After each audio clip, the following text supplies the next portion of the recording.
Good morning, everybody. And I have guests. Ta-da!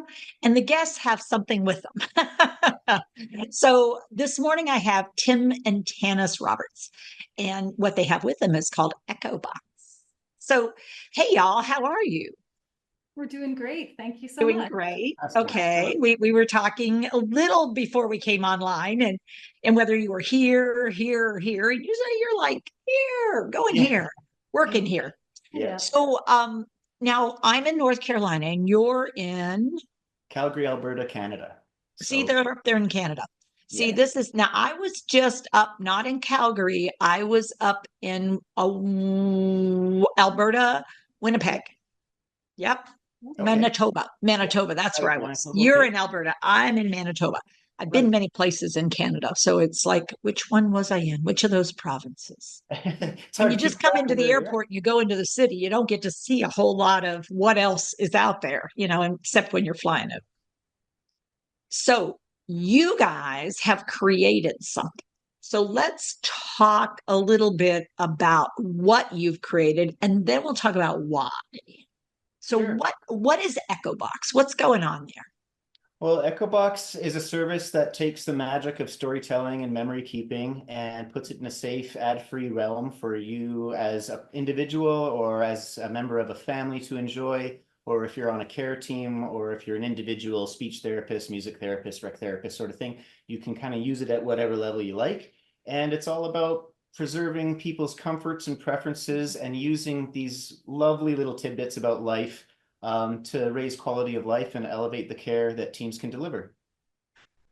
That was very well done, Tim. I think you've rehearsed that a little bit. Ooh, I just got away with I know it. you got it. Shoo-wee.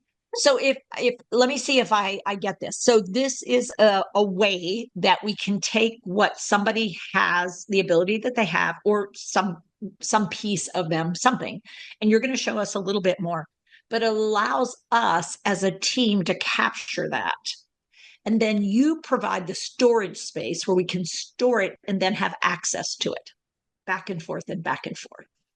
That's Is right. that Yeah. You find the service online and you find a suitable subscription for the number of people that are in your care or whether it's just for yourself. And then you start capturing memories and recordings and pictures and stories and links. And the idea is, down the line, whether we need some more representation ourselves or whether it's somebody that we care dearly for that's heading into care, if they have an echo box that tells their care teams everything they love about life, music, recipes, movies, all these little things go a long way when it comes time to talk about quality of life and elevated care. So we didn't anticipate knowing or learning about any of this. We didn't see ourselves coming into the healthcare world with a piece of technology that might help, but just by virtue of the idea, this is where we find our feet right now, and we really feel like it's kind of a calling, and we've got to see it through. Yeah. So I get the idea that there's a why behind all this, that this wasn't just sort of out of the blue. It occurred to you, huh, it's an interesting idea. This sounds more like a heart project and a commitment and a promise. Yeah, no, it was, I think back in 2016, we saw a YouTube video about a widower named Stan Beaton who was using his wife's voice on the answering machine as a source of comfort whenever he was feeling down. And his service providers did a revamp of the system. The recording was lost. And this video showed the moment where I guess, he shook enough bells that the team actually went out, they found that voice clipping and gave it back to him. And just to see the emotion on him, it really, I mean, we were both bawling. So it just got us thinking that there really wasn't any technology out there for seniors to be capturing their memories. Yeah, there's so many reasons it seemed for this to happen. I mean, first of all, there's a big gap between seniors and tech-friendly world. The Mhm. big tech companies are looking to get the attention of younger generations. And so seniors have been kind of left behind. And what we decided was to maybe make a basic platform for families to use. And Mhm. after we got some national news and international news coverage, the response came directly from caregivers all over the world, whether it was rec therapists or palliative care specialists, dementia care specialists. It was like almost like we were under attack in a good way. And all of a sudden we realized that there was a bigger calling for Echobox. And so we kind of took a couple of years to research and talk to as many caregivers as we could. Thank you very much, you included. And it really helped us put our project into focus. And here we are today. We just launched a couple of months ago. We stayed a little quiet about it so we could make a couple tweaks and test some things. They call that soft launching, Tim, in case you're curious. We've done lots of soft launches because you sort of think, yeah, oh, wait, okay, what happened? That was not what I thought was going to. It was an incredibly soft launch. Yeah, we could almost call it like a velvet launch or something, a velveteen launch. But I mean, right now we're just tipping into some podcasts and some exposure, and we've got some great partnerships in bloom. And so we're hoping for the rest of 2024, it's just getting the word out there and listening to what caregivers have to say, because that's really what's got us this far. Yeah. So when you think about someone like me, let's say somebody just like me, considering doing an echo box for myself, because, I'm fine right now, but, all my family's really busy doing things. I'm really busy doing things. So, and I'm an introvert. Right. So, I mean, some of those things do matter. Some people love to talk to somebody else and tell their stories out loud.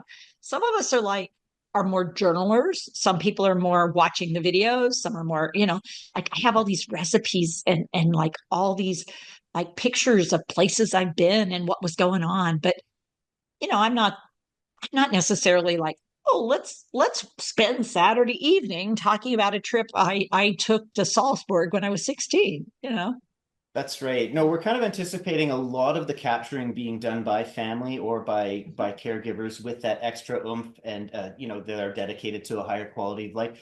And I think that the proof is in the pudding. It's so hard to kind of get all of it at once, but I think after days go by and weeks go by, there's all these opportunities to just get these little gems and little tidbits that over a year or a few years, I think what we're trying to provide is a place to kind of collect all of that. And so after, whether it's somebody loses the ability to express what they love about life themselves, or if they even pass away, if a family has an Echobox and all of their members are on Echobox, if that member passes away, then the sound of their voice and all the things they love about life will remain in that family's account. And it's like an ongoing living family tree, like a living ancestry sort of thing. So it's finding spokes and gears in ways that we have not anticipated. And I think that we've tried to, as best as we could, try to simplify it so it's more of like a watering hole for everybody instead of a particular thing for everybody. Yep.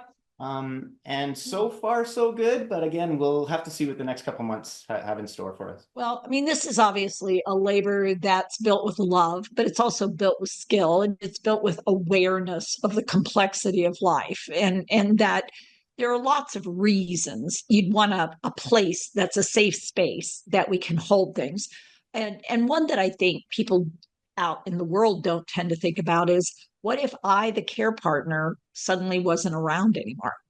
And the person I'm caring for is missing me horribly. Are there messages? Are there phrases? Are there stories? Are there songs? Are there opportunities for me to say, hey, sweetheart, it's me.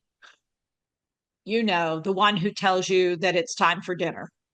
And the one that says, I mean, it's like time for dinner now. Yeah. Well, we're a little less of a scheduling sort of updating app, but you can definitely. No. But this is just like, that would be my husband's memory of me in the evening. Okay. I mean, it's like, excuse me, like I am calling dinner now, because what he loves to do is watch Jeopardy. So the tricky part is there's two Jeopardies, one right after the other. And if he watches the first, that's fine, because that's about when dinner gets on the table. But if he misses the front end of the first Jeopardy, he wants to watch the front end of the first Jeopardy on the second Jeopardy. Oh, right. Which means I've got dinner on the table. Right. And he's still watching Jeopardy. Yeah. That's right. Yeah. And I'm trying to figure out, this so much for my dementia skill, because in that moment, it's like, excuse me, we're eating dinner now. And it's like, no, I need to watch the end of Jeopardy. I already watched some of Jeopardy. So I've got a feeling if and when he ever develops dementia, my voice saying, it's time for dinner is probably what's going to get him out of the recliner. Right. Yeah. Teepa, I've never really thought about it that particular way, but absolutely. Like little triggers and little things that can get us moving. We Yeah. heard an amazing story about a gentleman who heard the sound of a MASH come on TV. Now, this gentleman had trouble going to bed, especially if you told him to go to bed, the heels dug in. Not gonna do it. Right. And one afternoon, MASH comes on and he stands up and says, MASH is on. Good night, everybody, and gets ready for bed and heads to bed. And the care team all look at each other like, are you kidding me? So that went down in their notes and it went down, don't play MASH during the day, play it if he's having trouble sleeping. And that's one of those tiny little gems that, I mean, when it comes time to introduce a new staff member to the team, you could just say, hey, look at this person and all the stuff they love about life. How much time does that save? Right? You got it. So that's super cool. And that's sort of the idea of what I was proposing is like, this moment thing where, like if you hear it, you think, well, that's just her telling me to go to dinner. It's like, yeah, but there's a story there that if you really want him to get up and head toward dinner, you might want to put Jeopardy on because it's part of the story is like, okay, make sure Jeopardy's over, but he has to watch it from the beginning. That's right. And this is so new to us. I mean, we thought we were kind of coming up with a lovey-dovey way of preserving memories. We had no idea that the application could actually be like it was being called a revolutionary tool before we saw it as a tool. And we were kind of like, where is this going? Wait a minute. Yeah. And you took a step back and paused because it was like, well, that wasn't exactly where we thought we were headed. And it's like, yeah, I know. None of us know the road we're on until we're on. And then you have to be ready for the loops and the roundabouts. And it's like, wow. And that wasn't even a dead end. It just sort of looped right around. I thought it was going to dead end on me. Nope. That's great. And we have caregivers of so many different fields to thank. We just started calling our project Herbie the Love Bug because like you said, it just started driving and we realized we could let go of the wheel and see where it goes. And here we are. So yeah. Yeah. Well, it's exciting that you're launching, like really launching, and it's exciting that you have this available. And what's super cool about it is that there are various programs, levels of engagement, depending on what people are looking for and what they're thinking they want to try. So they can try a little bite and then go, ooh, I think this sounds super cool. You could have a small team, you might have a large team, but all of a sudden we have a place where people can connect information to human beings and make use of it in a way that preserves and yet, as you say, elevates. Absolutely. All right. So what else do you want to share this morning while we're together? Well, I don't know. There's a couple of things. I know that we met before, and that was way back when we were in the ditches and the trenches of actually, trying to get this thing developed. So thank you so much. We've rounded so many corners. We're here now. We've seen so many people that we both know in common, and many of them getting PAC certified. We started thinking, boy, I don't think that'll hurt. Maybe we should talk to Teepa. We should get PAC certified ourselves. It would be lovely to do that. Maybe you should think about engagement because engagement leaders is really what you are. That's what you're working on is in leading engagement and bringing team members into alignment on that. Absolutely. And it's these terminologies that we just have to run with. We're learning so much. It's like drinking out of a fire hose. I mean, whether it's person-centric care or, whether it's sundowning, all these things that we did not know any about. So we're just like taking notes like fury and, hopefully we're keeping up. Nice. Well, it sounds like you're doing a great job of staying engaged, excited, focused, but also open to going from microscope to telescope. So you don't miss the view from the various places because I do think the opportunities are wide open because historically it was left in a chart somewhere. The stories, the history, the info that somebody brought in, which means it's in a graveyard somewhere because it's just not actively being used very much. Yeah, no, quite honestly. In that file and left there. That's what we've been told is that we are the needs like the needs assessment forms or the intake form of the future. That's what people have been saying. And so we're hoping, hey, if we can play a little role like that, we'll sleep great at night, Cool. That people are doing a little better out there. Yeah, I can't argue with you. So if you were going to put something in your Echo Box at this moment in time, what would be one thing that you would want people to know that you think would be a really important morsel of life for you?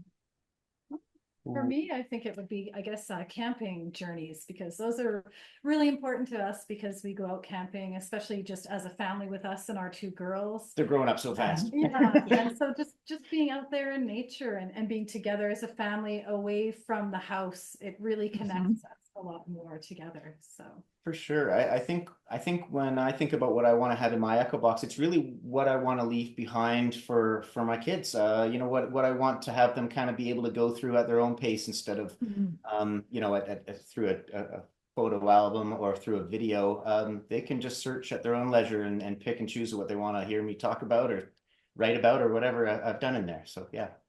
Oh, that's super cool. So as we're talking about this, I mean, it occurs to me that a lot of people these days don't have a way that they're thinking about leaving the legacy, because what we have is we have all these pictures on the iPhone. We have all these, you know, these clips, these video things, but like, where's that going to live? I mean, in the cloud? I mean, who's going to go through all that? But if we did a little work while we could, we can pick and select some things to bring it forward and see what happens. yeah, Exactly. I think that's kind of where we're trying to land too. I mean, there's so many options out there, social media wise, but then you don't even own that material at the end of the day. On the other hand, it's so convenient what technology's done for us. We all have hard drives full of thousands and thousands of pictures, but where do we put them? And so I think what we're trying What to are your do kids going to do with that Yeah. information? It's like, Yeah. whoa, maybe curating might have, you know, it's a little bit of curating might be an idea. So maybe that's almost kind of like, yeah, that's a neat way to think about it. Maybe Echobox is kind of like your highlight reel, your personal highlight reel. There you You go. put all the stuff that you want to tell people and show people, and there you go. Nice, cool. Well, we are looking forward to hearing more about your launch and your takeoff. And for folks out there who are really interested in learning more, we have a website list. We have the information. I think you also have some sample kinds of things there for people to take a peek at and to sort of investigate. And they can always get up with you and talk with you. That's for sure. absolutely. Please do. We don't bite. We will welcome every email and phone call that we get, and we skip every time we get another Instagram follower. So, you know, we're still new. You're still new. It's still exciting, and that's great. So for everyone out there, this is a new way of thinking about how could we share information in a way people might get curious about it and might access it and might use it. So Echobox. Yay. Good job, Thank you so team. much, Teepa. Thank you. Thank you all. So everybody out there, take care with your care. We'll talk again soon. Bye all.